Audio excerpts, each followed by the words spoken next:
Have you ever felt the pure adrenaline rush of finding a forced mate that leaves your opponent absolutely speechless? Today, we are looking at a position that looks like a standard endgame, but hidden beneath the surface is a tactical masterpiece so sharp, it cuts through the board like a hot knife through butter. We are talking about a brutal back-rank checkmate sequence that forced a resignation, or in this case, a swift end, that you simply have to see to believe. I'm going to walk you through exactly why this position is completely lost for Black and how White executes a forced mate in 4 moves with surgical precision. If you want to stop blundering in the endgame and start crushing your competition, pay very close attention to every single move in this sequence. The game begins with Rook A8 check. This is not just any move, it is a forced entry. By checking the king, we are immediately dragging the king out of its defensive shell. The beauty of this move is that it forces Black into a binary choice. Either move the king or block with the rook. Notice how White is effectively using the rook to cut off the escape route along the rank. This is textbook coordination. If you are playing an endgame and you see a rook staring down the back rank like this, you have to look for the penetration check. White is essentially saying, you have no choice but to follow my script. Black is forced to respond, and the momentum has shifted entirely into White's corner. The rook on A8 is the catalyst for the entire operation. Black plays King H7, which is the only legal move to escape the immediate threat of the rook. By moving the king to the corner, Black thinks they are finding a safe harbor, but in reality, they are walking directly into the fire. The king is now tucked into the corner, but it has no mobility. This is a classic case of a trapped king. From a grandmaster perspective, we call this a clogged position for the defender. Black's pieces are scattered, the queen is doing nothing to protect the king, and the rook on D7 is completely sidelined. White has created a tactical vacuum around the king, and that is exactly where we are going to exert pressure. Every move Black makes now is just delaying the inevitable collapse. Boom. Rook takes H8 check. This is the sacrifice for the kill moment that separates the amateurs from the masters. By sacrificing the rook here, White is clearing the H-file completely. It is a stunning display of calculation. The intuition here is that by removing the defender of the H-file, the path is wide open for the queen to deliver the final blow. If Black refuses to take the rook, the king is stuck in a mating net anyway, but by taking the rook, Black falls directly into the forced variation.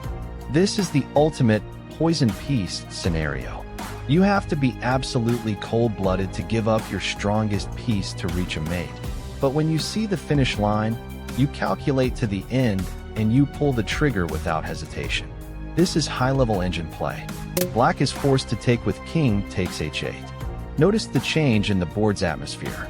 Black has regained material parity by taking the rook, but they have completely surrendered control of the H-file and the king's safety. The king is now isolated in the corner.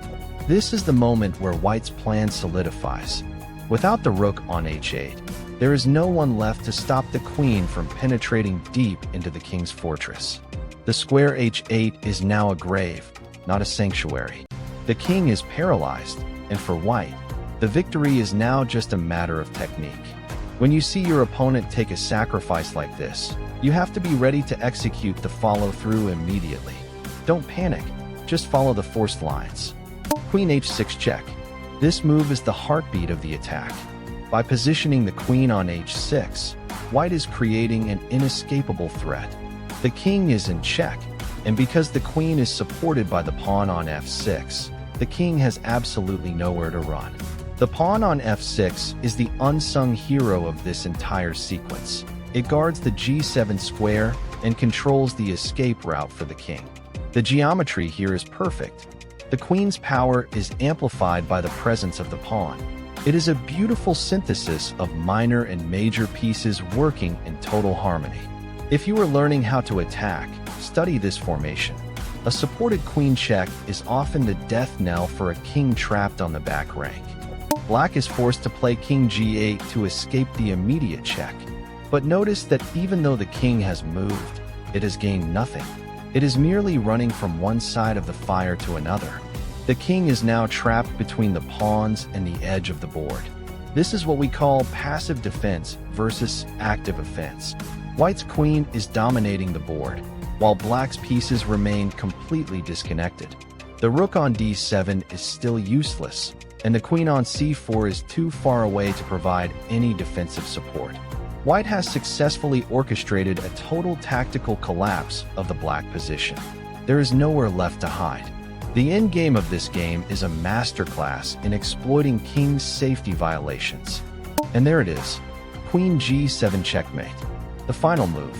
The queen moves to the g7 square, perfectly supported by the f6 pawn, and it is curtains. It is a clean, crisp, and brutal end.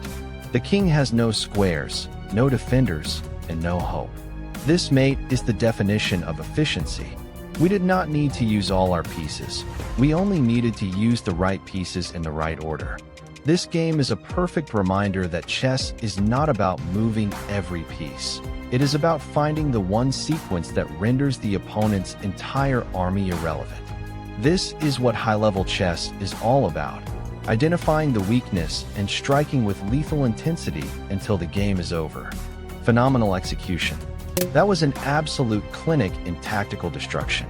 We took a seemingly complex endgame and distilled it down to a forced sequence that left black with zero counterplay. Remember, tactics like these aren't just luck, they are the result of pattern recognition. If you practice these back-rank mating themes, you will start seeing them in your own games against your friends and opponents.